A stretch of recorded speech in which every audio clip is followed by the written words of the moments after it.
Welcome to Learning English with Captain Binoy Varagil, Assistant Professor, Department of English, St. Joseph's College, Devgiri, Kozhikode, Kerala, India.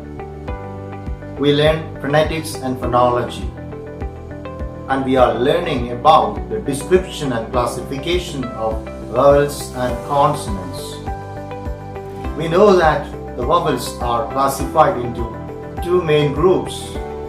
The first is known as pure vowels or monophthongs. In the previous lectures we studied about the pure vowels and monophthongs, and we know that there are 12 pure vowels, and we have learned to locate the 12 pure vowels on the cardinal vowel chart. And we know about the 12 pure vowels, which are of course on the basis of the position of the vowels on the cardinal vowel chart. We have 4 front vowels, 5 back vowels, and 3 central vowels. 4 plus 5 plus 3 constitute 12. And we studied about the pure vowels, right? And we know about the description of the pure vowels as well. The pure vowels are described on the basis of the place of the tongue that is used for the articulation, the height to which the tongue is lifted in the mouth cavity.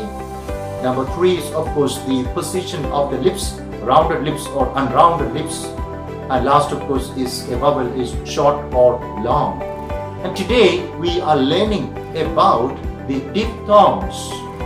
Yeah, as we know monophthongs, we know that mono, the very word, means single, and we now are familiar with the new term diphthong, and from this diphthong we understand that D, mono, D, tri, tetra, penta. That way we know that mono means single, D means 2, tri means 3, tetra means 4, penta means 5. Yeah, so monophthongs are pure vowels in the articulation of which the tongue is taking single position. E, a, oo, o. Yeah, all these sounds are pure vowels or monophthongs articulated with single tongue position. Now we are becoming familiar with diphthongs. And what are diphthongs?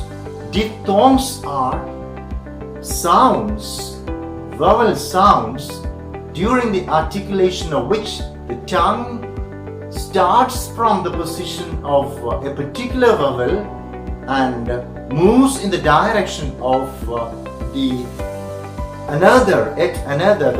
direction of yet another vowel. And of course we have one single sound. Alright, and we understand that we already know that there are 12 vowels in rigid pronunciation. Alright, 12 pure vowels. Altogether 12 plus 8, we have 20.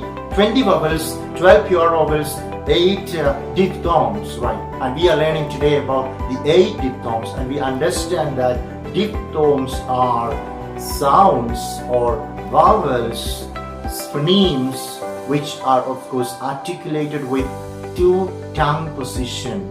The tongue initially takes the position required for the articulation of one sound, and from that starting position or starting point is quickly moving to the position required for another vowel sound.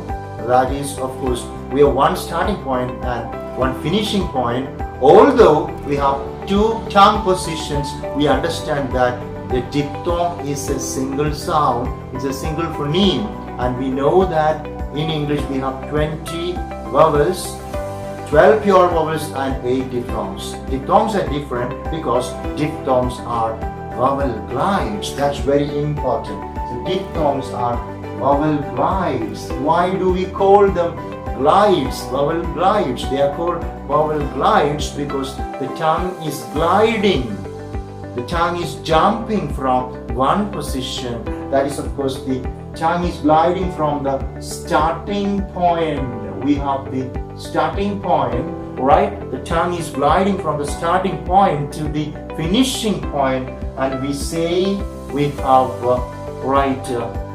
diphthongs like A. A is a diphthong. A as in they, A as in day, D-A-Y, day. Okay, so day we have T-H-E-Y, day we have, and all that we have A, I.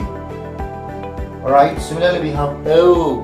Alright, so A as in day, O as in boy, joy, I as in I, mine, wine, O as in go, snow, home, and ow as in loud, crowd, bow. Alright, so we have diphthongs. Diphthongs are sounds, vowel sounds, single vowel phonemes in the production or articulation of which the tongue is just gliding from one starting position to a finishing point or finishing position, and we say that there are 8 diphthongs in English. They are A, I, O, E, and OE. These are the 8 diphthongs of received pronunciation, or RP. That is, of course, the educated Southern British English, or what is known as the Standard English, right? And now we, of course, have to just summarize whatever we understood about diphthongs, and of course we will just end this session with that. So we know that we are learning about the description of vowels, and we know that vowels are, of course, sounds which are voiced, and in the production of which there is no narrowing or blocking, narrowing or closing of the articulation, or rather the passage of air, and of course they are produced, right? And based on the way it is produced, we have what is called pure vowels as well as diphthongs, and we have 20 vowels altogether. The 20 vowels are classified further into 12 pure vowels and 8 diphthongs. And of course diphthongs are vowel glides, or you can say that the tongue is moving from the position required for the articulation of one sound to, of course, the position required for the articulation of another, and hence we call these 8 vowel sounds diphthongs, right? A, I, O, E, and OE. These are the 8 diphthongs, right? And now with this, of course, we just come to the end of the session. Next session we are going forward to, of course, learning more about the diphthongs.